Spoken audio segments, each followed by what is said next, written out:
Welcome everyone to Return from Exile Class 4. Today we begin 2 weeks of the Maccabees. Lots of history. About 300 years to cover between the last class and this one, so we're going to spend probably close to the first half of class just getting up to speed on the history. It's a confusing and interesting time, and there's just a lot to say about it. And then we'll tell stories from the Maccabees. Over the last 3 weeks, we've looked at the return from exile in Babylon. The people of Israel returned home to Jerusalem, determined, really for the first time, to worship God and not idols. With encouragement from Haggai and Zechariah, they built the temple. With the leadership of Nehemiah, they rebuilt the walls of Jerusalem in the face of opposition. With the wisdom and instruction of Ezra, they made the decision to live for God. In all these stories, the people wanted to follow God, but they could be a little slow. They needed to be roused from their apathy or distraction or self-absorption and be reminded that God comes first. 400 years after the return from exile, 300 years after Ezra and Nehemiah, we come to the time of the Maccabees. The evil king Antiochus IV is attempting to eradicate the Jewish religion. The faith of God's people is put to the test, really like never before. Some of the Jews have become comfortable and worldly. They collaborate with the enemy. They refuse to stand up for God. But the Maccabees, God's faithful heroes, resolve to put God first. They fight what looks like a hopeless guerrilla war against a powerful empire because the very existence of the faith is at stake, and they trust that God is with them. God's not going to let everything that he started back with Abraham die out.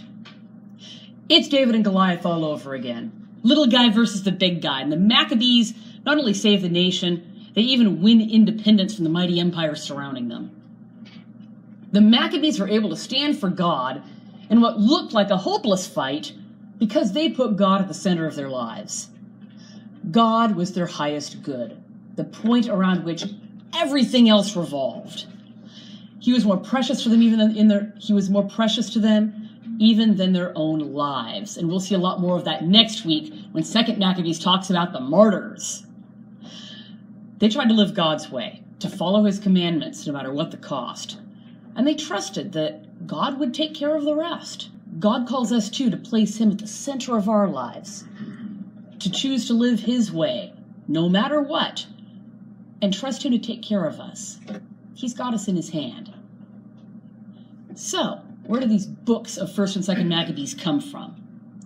1st Maccabees was written around 100 BC. It was originally written in Hebrew by a Jew living in Judea, maybe even someone who took part in the Maccabean revolt in his early years. Only the Greek translation survives. It is, as I'm sure you recognized after you read it, a very straightforward, serious work of political, military, and religious history. How many of you read it? That's okay. Yeah. I'm probably not going to teach the end part of it. The first part really is pretty exciting. The second part, less so. I studied political history in college, and I still found that second part pretty slow. The reason the author goes all the way past the exciting battles of Judas, to the career of Jonathan, to the career of Simon, to the career of John Hyrcanus. He wants to show that after all that civil war, after a long period of slow, nothing is happening under Jonathan, and then all of a sudden, Jonathan plays both sides off the other and climbs and climbs and climbs, and Israel is suddenly an independent state again. And then, after all that, it gets passed on to the kingdom gets passed on to Simon's son, and there's political stability again, independence and political stability. I think the author wanted to bring it all the way to the end of that story and show how God is working through the Maccabee family, how he sent them to be saviors. And he talks about that over and over again, how the Maccabees are the saviors of Israel. And it's worth keeping in mind that in Jesus' time, they expected a savior like the Maccabees. That's who they expected Jesus to be. The political, religious, military leader who would raise an army and guerrilla fight against the Romans. Maccabees are so important Why are those books left out of King James Bible? Because they don't exist in Hebrew. That's the one and only reason. But they exist. Not in Hebrew, whether it's the Hebrew they exist. They totally exist. Whether it's in Hebrew or not. No, that really is the standard for whether a book made it into the Jewish canon, whether it was written in Hebrew, and later on into the Protestant canon. Which means that 400 years of history gets left out in the Protestant Bible, essentially, because that's when everyone started writing in Greek, and important history. Regular history to back it up? Yes. First Maccabees is about as solid, reliable, and straightforward piece of history as you get. Second Maccabees is also considered reliable. They're both written soon after the events. Second Maccabees talks more about the miracles, talks more about the heroic stories, but there's no reason to think that's not accurate as well. They've got historical cred behind them, yes. That would really be the Protestant take on it, that it's a good and useful book, but not to be used for doctrine and not inspired by God. That really is the Martin Luther take on it, so to speak. Martin Luther needed to get rid of purgatory, so he took it out pretty much for that reason. And that's the other part of it. It's all about purgatory and praying the dead. So that's why they took it out. That's the other reason it got taken out. It got taken out because in the Renaissance, they questioned Old Testament books written in Greek, just how authentic they really were. Turns out in the case of 1st and 2nd Maccabees, they're very authentic. And they also didn't like the theology in 2nd Maccabees, which we'll really get to next week. 2nd Maccabees includes a very obvious theology of praying for the dead, of purgatory, of intercession of the saints in heaven. It's a very Catholic book that way. So Martin Luther had a big problem with it. It works in the book too. Blame the Greeks. All right. First Maccabees covers about 40 years of history, from the persecution under Antiochus Epiphanes to the peaceful accession of John Hyrcanus, one of the Maccabees, to the throne in Jerusalem. Again, kind of showing the whole story from total and complete persecution to stability and independence under a Jewish king. The whole point of the book is this kind of transformation occurred because God worked through history. God worked in this situation. Second Maccabees was also written right around 100 BC, perhaps a few years earlier. It's an abridged version of a 5-volume history written by Jason of Cyrene, Cyrene being Libya. And it was written in Greek. It covers about 15 years of history, and it starts a little earlier. It tells us all about the sordid corruption of the high priesthood, the heroism of Judas Maccabeus, and the miracles God worked to save his people. It's got the wonderful, gripping stories of martyrs and the Catholic theology.